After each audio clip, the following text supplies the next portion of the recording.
өйткені СССР кезінен орыс тілі халыққа тіл болған, және де оқу білім сапасы тек орыс тілде ғана болған.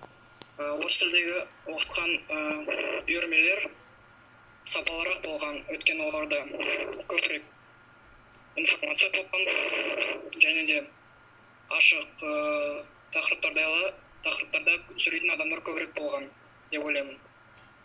Және де менің айтарым осы вакытта айтайын дегенім, орыс тілі қазіргі заманда Қазақстанда қазақ тілінен асқақтап кетті деп айтсам болады. Себебі мектептерде орыс тілі сабағы екесе қысқартылған, ал қазақ тілі сабағы наоборот екесе көбейтіп оқытады. Көшелердің аттары өзгертілген, және де